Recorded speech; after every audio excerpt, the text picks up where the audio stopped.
the history of the creation of the world according to ancient Greek mythology. Have you ever wondered how it all began? Not according to the version of science, but according to the myths that shaped the ideas of entire civilizations. Ancient Greek mythology tells a completely different story, majestic, terrifying, and fascinating. Where there was no sky or earth, chaos reigned. And from it were born powerful forces that created the world, gods, and fate itself. In this video, we will reveal the most ancient Greek ideas about the birth of the cosmos. You will learn who chaos is, how Gaia, Uranus, and Tartarus appeared, how the gods overthrew each other from the throne, and how humanity arose in this era of struggle, love, and betrayal. Watch until the end so as not to miss a single secret from the most ancient book of myths. Subscribe to the channel, there will be even more legends that will turn your idea of the world upside down. Now, let us delve into the very first breath of the universe. Before there was heaven, earth, or time, there was only one entity, chaos. Not a man, not a deity, not a place. Chaos was what came before everything. A formless, boundless void, with no light, no darkness, no sense of direction or boundary. It was an eternal disorder, a primordial state of being, from which slowly, almost like breathing, all that we now call the universe began to take shape. In Greek mythology, chaos is not evil or destruction, but beginning. Its name literally means abyss or cleft, and it was into this invisible crack between non-existence and existence that the first forms began to emerge over time. From chaos arose the first primordial forces: Gaia, the goddess earth; Tartarus, the abyss deeper than death itself; Eros, the force of attraction that connects all beings; and even Nyx, the night, which later gave birth to sleep and death. This moment is the true beginning of mythical time. In the Greek vision of the world, chaos is not that which threatens order, but on the contrary, that which allows order to appear. And with each new primordial force born from it, chaotic space gradually takes shape, structure is born, destiny appears. Chaos is the mother of everything that has ever been. And to understand gods, people, love, and war, you must first look into the eyes of emptiness. This is where the story of the creation of the world begins. From the primordial chaos of chaos, like sparks from coal, the first proto-gods began to appear. Powerful forces that laid the foundation for the entire structure of the world. They did not have a human form, did not obey the laws of nature, because they themselves became its beginning. And each of them carried within itself a principle, an element, a part of the deep cosmic truth. Gaia is the first of all. She appeared independently, without a mother or father. The Greeks considered her the personification of the earth itself, solid, fertile, all-encompassing. Gaia is not just soil or geography, she is the source of life, giving rise to mountains, rivers, gods, and people. Worlds and destinies grow from her. She is Mother Earth, who will later give birth to Uranus, sky, Pontus, sea, and giants. Her will is quiet but unshakable. In many myths, it is she, the oldest of the goddesses, who administers justice when the younger generations of gods lose their balance. Tartarus is the absolute opposite. If Gaia is life and support, then Tartarus is depth and oblivion. It is not just a dungeon, it is the lowest level of existence, an abyss, dark and terrible, located as much below Gaia as the sky is above the earth. Tartarus is a prison for the most dangerous forces. It is there that the Titans will be chained. Typhon, the offspring of chaos, will be thrown there. This is a place not for mortals, but for the gods who have crossed the line of what is permitted. Eros is the most mysterious force among the first. In ancient myths, he is not a handsome young man with a bow, as in the later tradition, but an all-powerful energy of attraction. He appears after Gaia and Tartarus as a rush to unity, an impulse that forces different entities to unite and create something new. It is thanks to Eros that the interaction between forces begins. Love, birth, and fertility arise. Without it, everything would remain isolated. Eros is the invisible thread that binds the universe.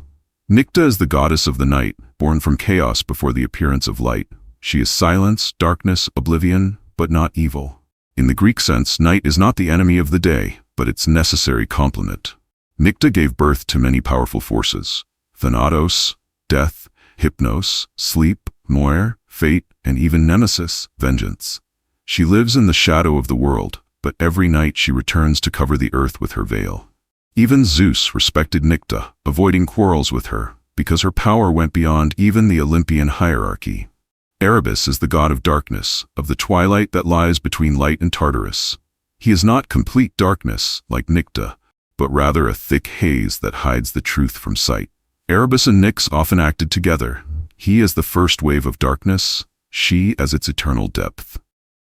From Erebus is born the limit, the transition, the state of uncertainty, when it is not yet light, but not yet full night. These first deities do not create the world with their hands, they are the world. They are its essence, its inner forces, its initial components. From them and through them, other generations of gods, myths, and heroes will arise, but their imprint will remain in everything, in the earth, in the depths, in love, in dreams, in the night, and in the darkness. They are the seeds of the universe, sown by chaos. From the great, eternal, boundless Gaia, Mother Earth, the sky was born. Thus appeared Uranus, the first celestial god, the patron of height, stars, and cosmic order. He was not created by anyone. Gaia gave birth to him herself, just as she gave birth to the depths of the sea and mountains. But it was Uranus who became her first satellite, equal to her in strength and significance. Their union, the union of earth and sky, initiated the main mythological axis of the world, a vertical that combines depth and height, material and spiritual, lower and upper. This union was more than a marriage. It was a cosmic union, a merger of beginning and end, stability and infinity. The Greeks believed that it was then that the world received its skeleton, a support, the axes on which not only physical but also spiritual reality were built. Uranus covered Gaia completely, embracing her with a celestial veil. Their connection was so close that there was not a single crack, not a single free space between heaven and earth. And this is where, as the myths say, the tragedy began. Their children were not able to be born. Uranus, fearing the power of his offspring, hid them in the bowels of Gaia, pressing down on her with his infinite weight. Thus, in the depths of the earth, the first generations of Titans, Cyclops and Hecatoncheires remained imprisoned, powerful and amazing creatures who later played a key role in the development of the cosmic order. However, before this, the moment when Uranus still reigns, when the world is only taking shape, it is worth taking a closer look at its nature. Uranus is not just the sky. It is the eternal sky, full of stars, a symbolic personification of infinite potential, the spirit that permeates everything. He is the first to contemplate from above, who encompasses all creation with his gaze. His sky is not just blue, it is infinity, from which destiny sprouts. It is Uranus who gives rise to those forces that will stand above instinct. He is the source of ideas, laws, order. His presence introduces structure into the world. But a conflict arises. Gaia, the mother of all, can no longer tolerate her children being imprisoned. She feels pain, her depths groan, and then she hatches a plan. Secretly, she creates a sickle from strong flint and calls on her sons to stand against their father. Only one dares. Kronos, the youngest of the Titans but the most ambitious. It is he who will become the executor of the material will and bring the first bloody breakthrough in the cosmic order. But before this rebellion, when Uranus still reigns, we see the idea of celestial power in its original form. Uranus considers himself the sole master. He refuses to share power. This is the archetype of a tyrannical deity who is afraid of change. He creates, but at the same time restrains creation, locking it in darkness. This terror of the future becomes the cause of his downfall. However, it is this fear that creates a cycle, the idea that each generation has its time and that power is never eternal. And yet it is thanks to Uranus that the main forces of the Greek world arise. He is the father of the Titans, and therefore the ancestor of Zeus. He is the source of the Cyclopes, who later forge lightning. He is the father of the Hecatoncheires, 100-headed giants who symbolize energy and chaos. His union with Gaia was fruitful, but tragic. Uranus wants to keep the world in a state of frozen order, not understanding that movement is the basis of being. And when Kronos raises his sickle and mutilates Uranus, the sky will retreat. But from the drops of blood that fall to the ground, the Erinyes, goddesses of vengeance, giants and Meliae, nymphs of ash trees, will be born. And from the severed member that falls into the sea, Aphrodite will be born, the goddess of beauty and love. That is, even from the fall of Uranus, life arises, a new generation of forces arises that will give the world other values: love, beauty, passion, and justice. Thus, the appearance of Uranus is the beginning of a higher order, the first attempt to create the cosmos as an ordered structure. His union with Gaia is a symbol of the primordial unity of the elements, but also a reminder that even divine harmony must have limits. The story of Uranus is about the power of creation and the fear of evolution, about the first challenge to authority and the inevitable change of generations. His figure is majestic, tragic, and necessary. Without him, there would be no heaven. Without him, there would be no cycle of life and fate itself, which so deeply permeates all of Greek mythology. From the depths of the union of Gaia and Uranus, earth and sky, the first generation of deities is born, who will change the course of the entire cosmos. Children who symbolize the power of nature, the power of the elements, and the primary strength of the world. They cannot be called ordinary deities. They are titans, cyclops, and hecatonchires, the ancestors of all the main forces in the Greek pantheon. But with their appearance comes a conflict that will become the starting point of the first war in the universe. The first to appear were the Titans, giant creatures who personified various forces of nature and space. There were 12 of them, 6 brothers and 6 sisters. Their names entered mythology as symbols of greatness and power. Kronos, the future god of time and power. Rhea, the mother of the gods. Ocean, the embodiment of the world ocean. Theia, the mother of the moon and the sun. Hyperion, the god of light. Iapetus, the ancestor of mankind. Other titans also had their functions. They carried the ideas of space, law, memory, cycles, and the connection between the worlds. But for now, they all remained imprisoned in the bowels of Gaia, because their father, Uranus, was afraid of their power. Following the Titans, the Cyclopes appeared, 3 one-eyed giants with fiery hearts and superhuman strength. Their names: Bront, Sterope, and Arges. In the future, it was they who would forge Zeus's formidable lightning bolt, which would change the course of the struggle for power. But at the moment of their birth, Uranus saw a threat in them. Their wild appearance, a single eye in the middle of their forehead, extraordinary strength, all this caused him fear. He did not want to give power to new creatures and decided not to let them into the light. The last to be born were the hecatonchires, creatures who terrified even their brothers. They were 100-armed giants with 50 heads, symbols of chaotic power that was difficult to control. Their names were Kate, Briareus, and Hyes. Their appearance was the last straw for Uranus.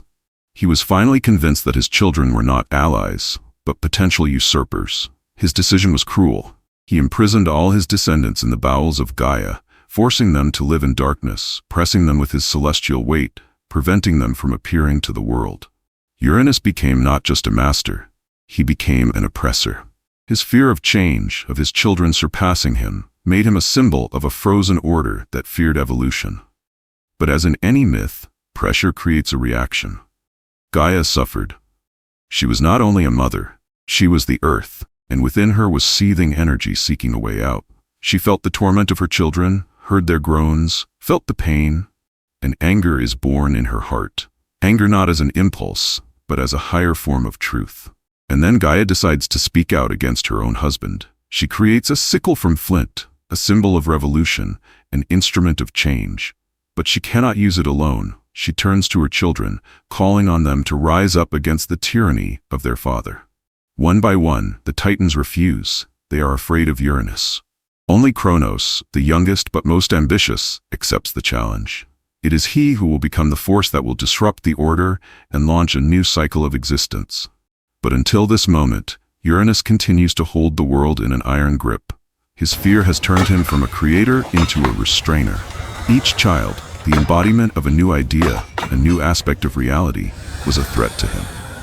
The story of how Uranus imprisoned his descendants is a profound metaphor for the fear of power in the future, of change, of loss of control.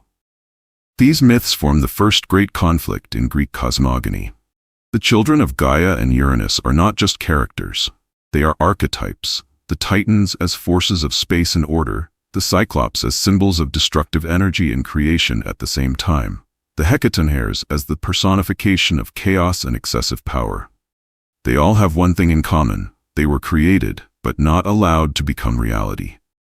And this is what gave rise to the first great explosion of the struggle for light. Imprisonment in the bowels of Gaia became a metaphor for untapped potential, forbidden growth, suppressed development. The story of Uranus, who is afraid of his own children, will be repeated in many cultures. It is the idea that the old power always resists the new, but sooner or later loses control. Thus, the birth of the Titans, Cyclopes, and Hecatoncheires is not just a part of ancient Greek mythology. It is a model of the world process. The emergence of something new always generates fear, especially in those who already have power. But oppression always generates resistance, and this resistance changes the world. Out of the darkness, silence, and oblivion, a decision was born that would forever change the course of cosmic history. It was not a spurt of hatred. It was an act of despair, wisdom, and divine wrath. Gaia, the great Mother Earth who gave birth to all life, could no longer bear the suffering of her children imprisoned in her womb. Her body was torn apart as hundreds of Hecatoncheiros' hands pounded from within, as titanic sons and daughters groaned in stony silence, and the Cyclopes heated the dungeons with their own rage. All of them were prisoners of Uranus's fear of change, fear of what he himself had created. Gaia carved a special weapon from the strongest flint, the sickle. It is not just a tool, but a symbol of revolution, the cutting down of the old to give life to the new. She appealed to her children, "Who among you will dare to put an end to the power of a father who has turned creation into oppression?" One by one, the Titans fell silent. Only Cronus, the youngest of them, with a cold determination in his eyes, took up his sickle. Cronus did not act spontaneously. He waited for the right moment, while Uranus descended into the arms of Gaia, covering the earth with his nocturnal body. And then, at the sacred moment of the union of heaven and earth, Cronus, having been ambushed, with a sharp, precise movement castrated his father, cutting off the source of his creation and power. Uranus tore himself away from Gaia, rose, screaming in eternal pain, and never returned to her again. But a void was not born from this act.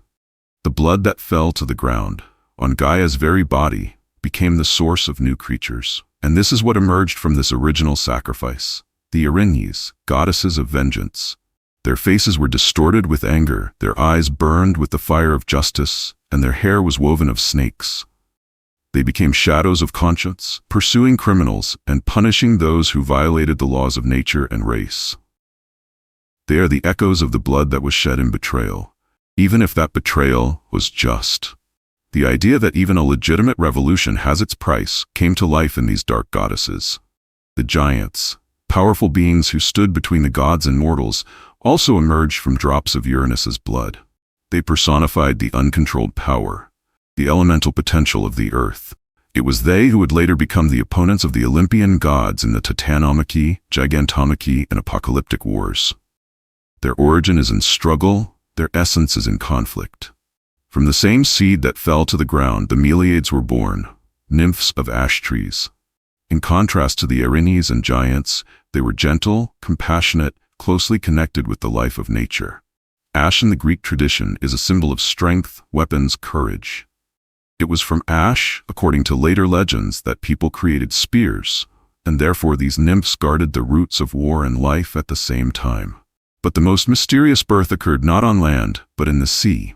When Cronos threw the severed parts of Uranus into the waves of the ocean, from the foam that rose, Aphrodite arose, the goddess of love, beauty, and desire.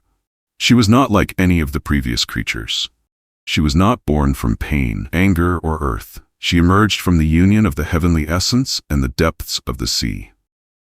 Aphrodite became a symbol of the fact that even from an act of violence, beauty can be born, that love is not always the result of harmony, but often an echo of disaster.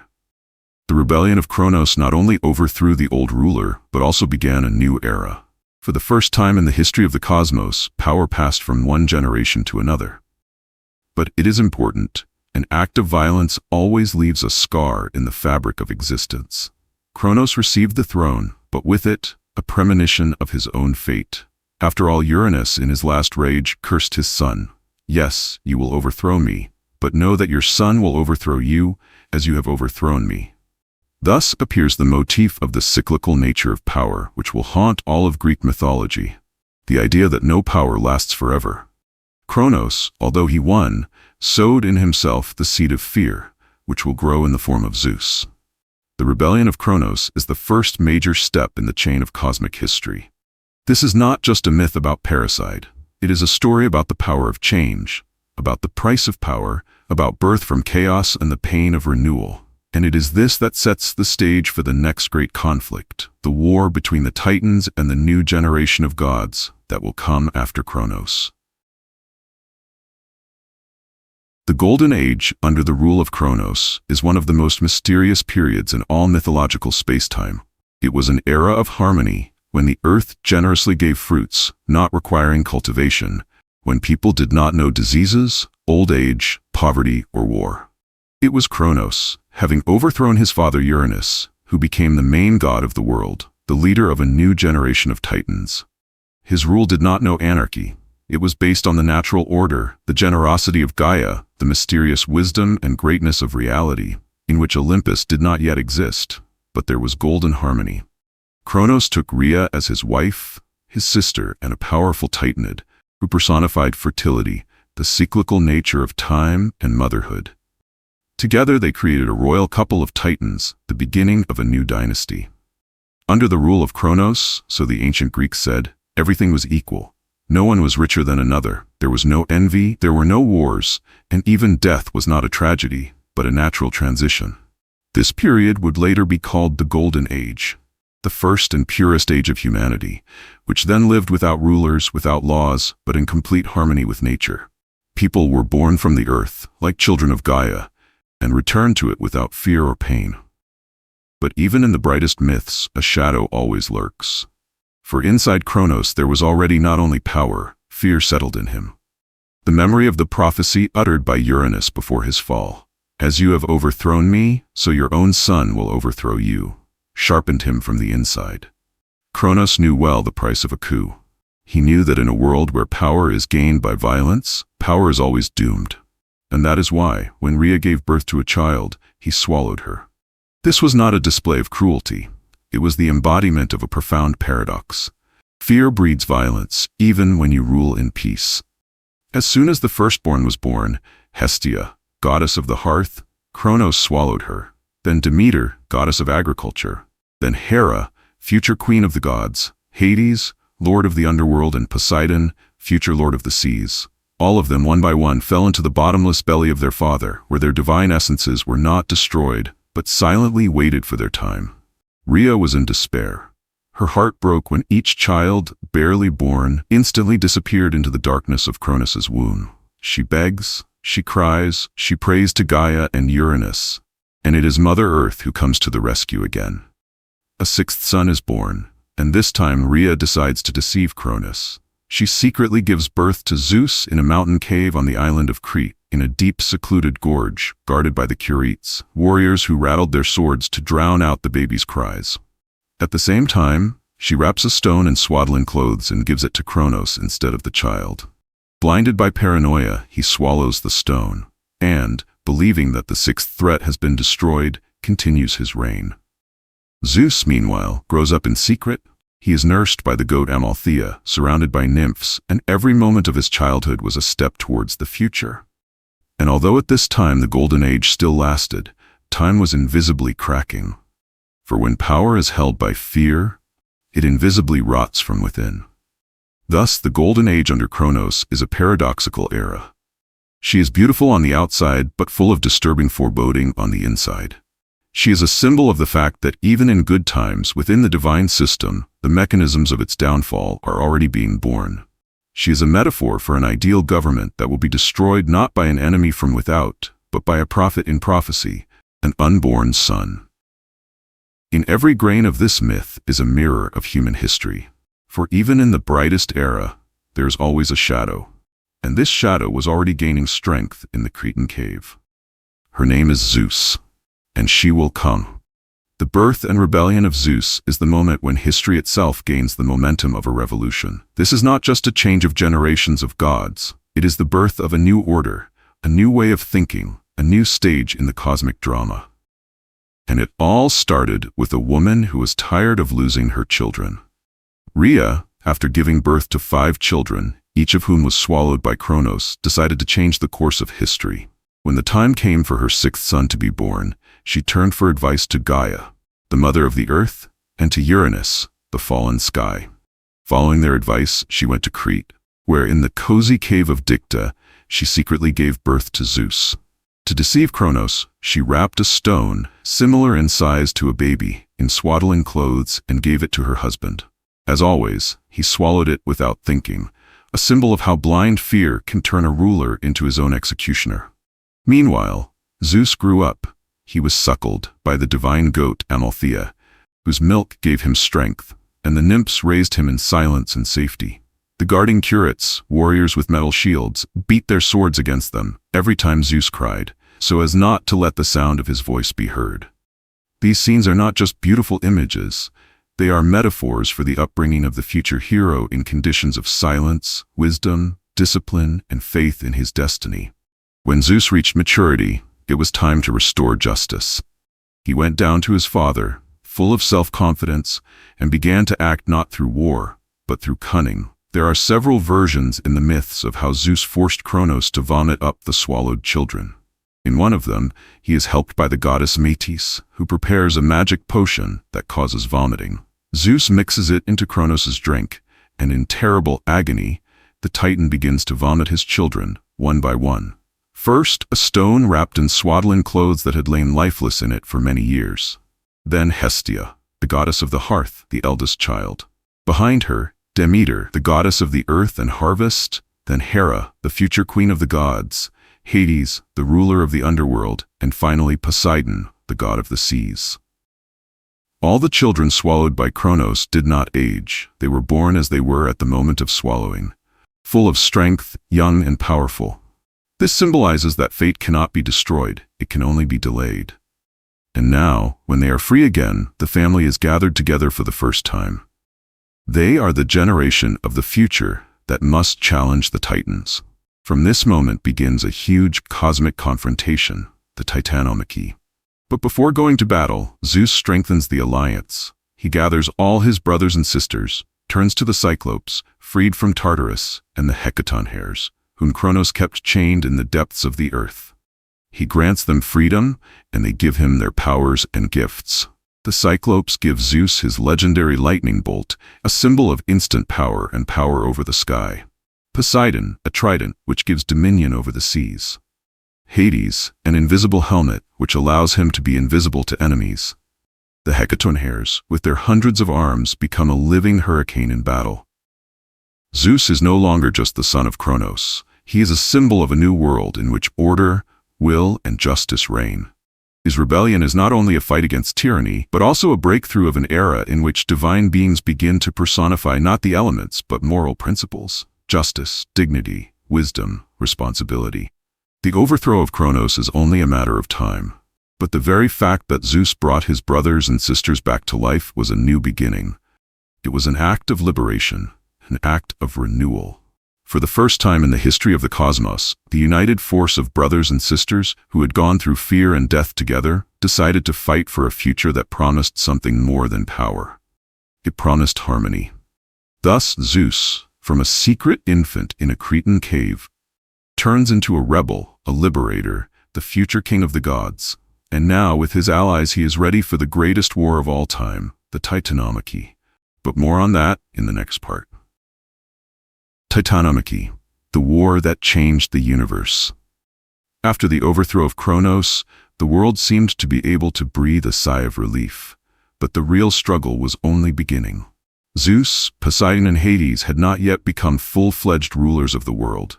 They had to go through an epic war that lasted 10 years, which went down in history as the Titanomachy, the war of the Olympians against the Titans, harbingers of the battle. When Zeus freed his brothers and sisters from the womb of Kronos, he not only restored balance, but also announced a new era. But the Titans, the first generation of gods, children of Uranus and Gaia, were not going to give up.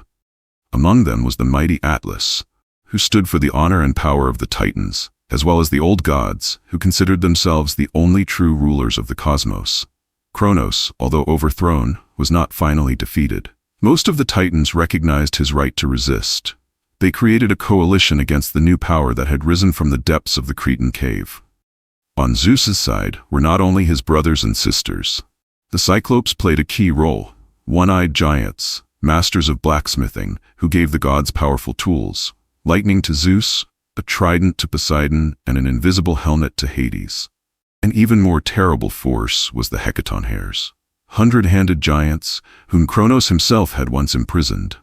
Their bodies consisted of 100 arms and 50 heads, monstrous creatures capable of throwing rocks and mountains with such fury that they moved the very earth. The beginning of the Great War. The battle began in the dark. Mount Othrys, the stronghold of the Titans, and Mount Olympus, the new citadel of the young gods, became symbolic poles of confrontation. Both sides threw lightning bolts at each other, tore rocks apart, raised hurricanes, and the sea poured onto the land. The first years of the war did not give an advantage to either side. The Titans fought with desperate strength, guided by experience and fury. Oceanus, Hyperion, Koi, Krios, these names caused horror even among the Olympians. But gradually, Zeus began to wage war with new tactics. He did not just throw lightning bolts, he took allies. He made promises of freedom to those who suffered under the yoke of the Titans. He inspired his brothers, showing that their struggle was not for power, but for the renewal of the world. The climax of the Titanomachy. In the 10th year of the war, Zeus's forces reached their peak.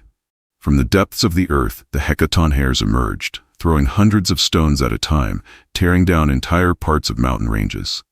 Poseidon destroyed the Titans' sea fortifications, and Hades, in an invisible helmet, penetrated their rear, spreading fear and chaos. Zeus, with lightning bolts in his hands, broke through the defense lines of the Titan Atlas. The air was burning. The earth trembled. Gaia herself, the mother of the Titans, begged the parties to stop the slaughter, but it was too late. The old era was destroying itself. When Zeus threw his last trio of lightning bolts, the sky split in two. Othrys was destroyed. The Titans were scattered, many of them wounded and weakened. Atlas suffered the most, the last one who did not surrender. But he was also captured. After the war, the fate of the Titans' victory was won. But what to do with the defeated? Zeus decides not to destroy the Titans as Kronos did with the Cyclopes in his time. He reveals a new approach: imprisonment, not destruction. Most of the Titans were imprisoned in Tartarus, the deepest part of the underworld, darker and more terrible than death itself. To ensure that they never rise again, the hecatonchires were appointed as their eternal guards. They stand at the gates of Tartarus, armed and vigilant, protecting the world from the return of chaos. Atlas, as one of the most cruel and indomitable Titans, received a different punishment.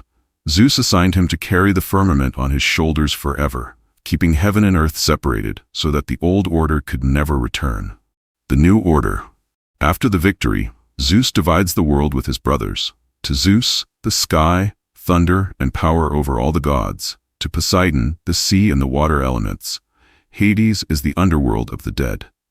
This division was not a war between them. It was a concerted decision, symbolizing the birth of three worlds, each with its own ruler.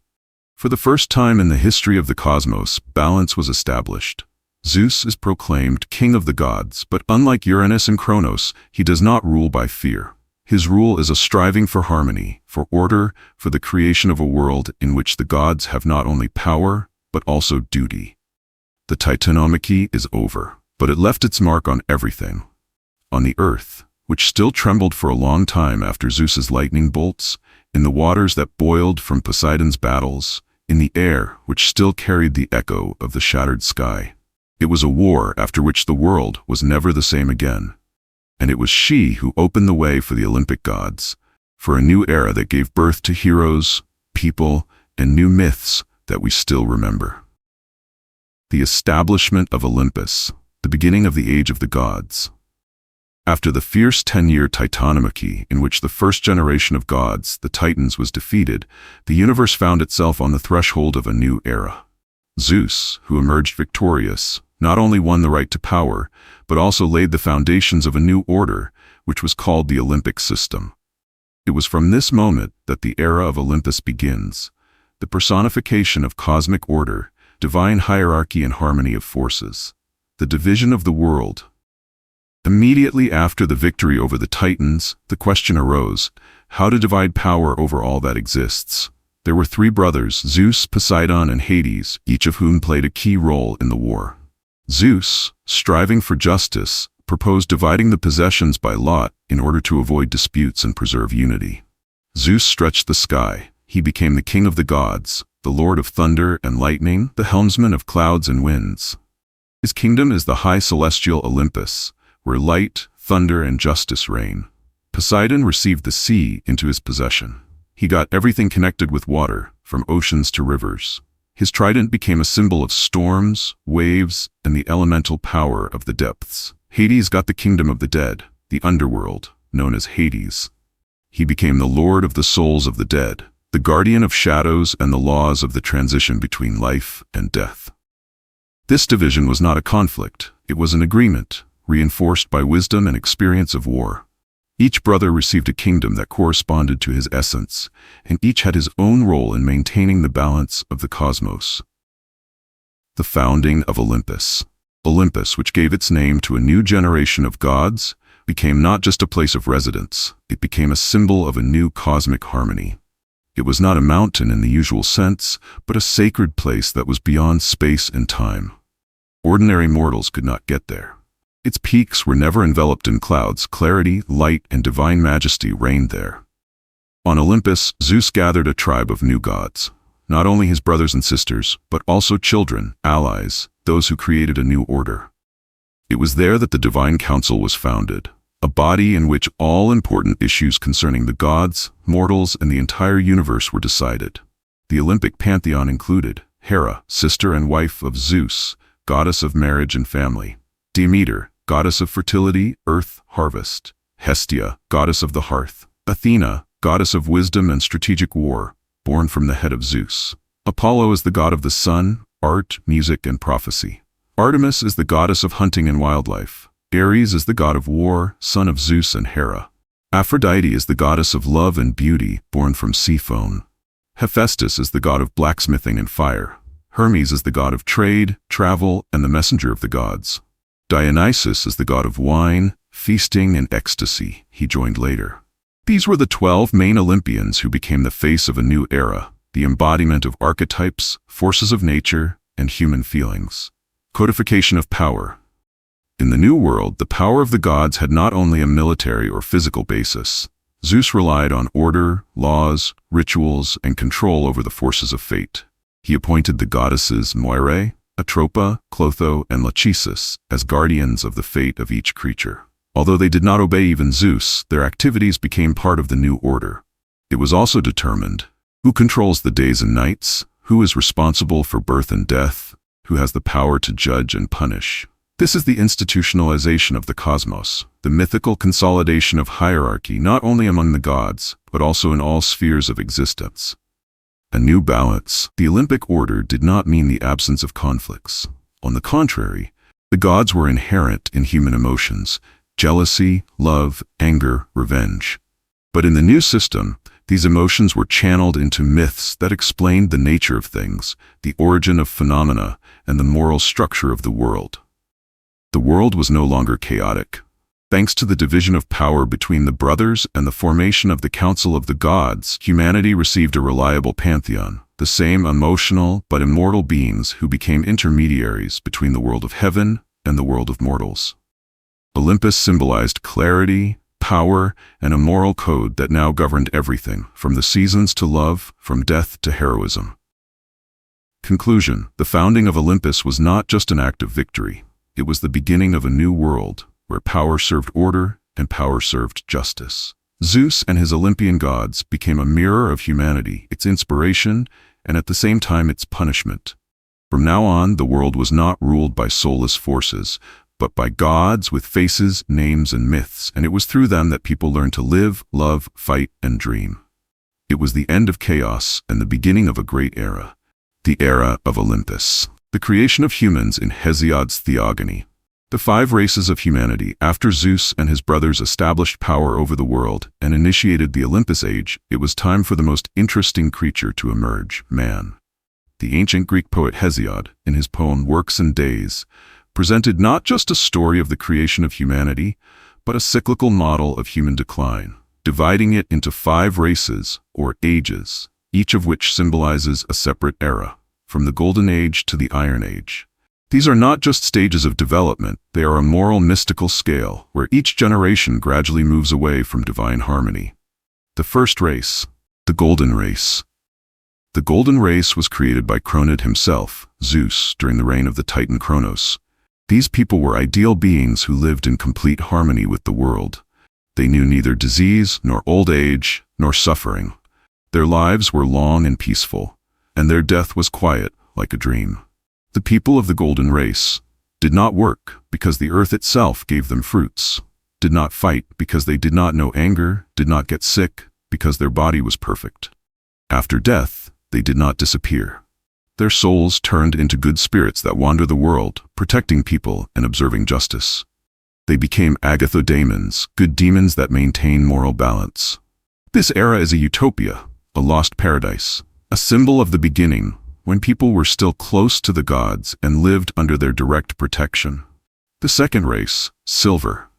The Silver Race was already different, weaker and worse than the Golden one. These people lived a long time, but their childhood lasted 100 years, and only later did they become adults.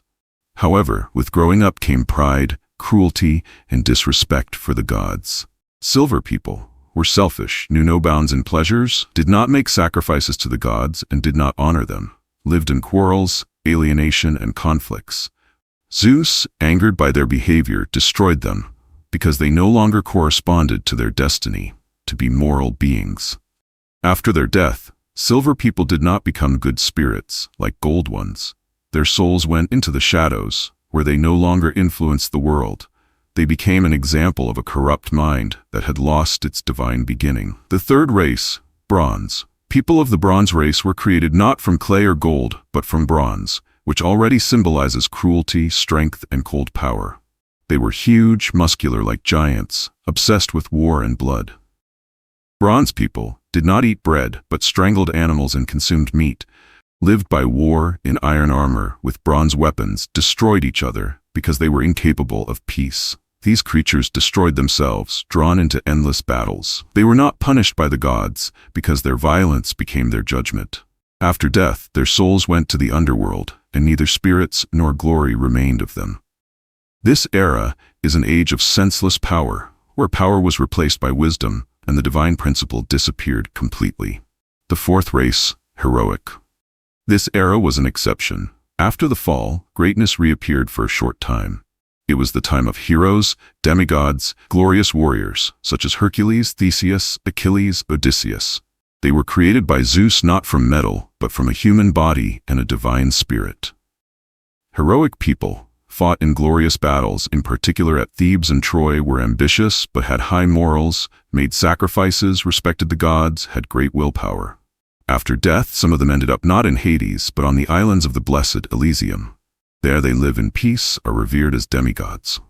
This is an era of honor, where people still remember the divine meaning and believe in order, despite the presence of war. The fifth race, Iron. The last, worst era is the era in which Hesiod's humanity lives. The people of the Iron Race are us. They are born into a world of suffering, work, poverty, fear, and injustice. Iron people, forced to work to survive, live in lies, enmity, family strife, lose faith in the gods, do not respect their elders, forget the law, love is replaced by selfishness. Hesiod wrote that the moment will come when Zeus will destroy this generation too, because it will fall too deeply into lawlessness. And then there will be no mercy, only despair and darkness will remain. However, even in the Iron Age, there is still a chance for honesty, wisdom, connection with the gods, through sacrifice, work, memory of heroes, and divine law. Philosophy of the cycle. The cycle of the 5 races is an allegory about the fall of human nature, but not only a pessimistic one. In each generation, something remains from the previous one, be it morality, courage, or wisdom. Man remains a being who can rise even in the Iron Age, if he remembers his divine origin. This model influenced all of ancient philosophy, from Plato to the Stoics. It became the basis for ideas about historical cycles, spiritual decline, and possible rebirth. Friends, we have gone through the eras with you, from the carefree Golden Age to the complex and contradictory Iron Age. All this is not just mythology, but a deep reflection of human nature, our virtues and mistakes, our search for harmony and the fight against evil within ourselves. The ancient Greeks did not just tell stories, they left us a spiritual map that we can still use today so as not to get lost in chaos. If you are fascinated by mythology as much as we are, support the channel with a like and subscription. There are even more deep topics, incredible stories, and ancient secrets ahead that open your eyes to the true power of ancestral knowledge. Stay with us to be the first to learn about new discoveries from the world of gods, symbols, and legends. Thank you for watching, and see you in the next video.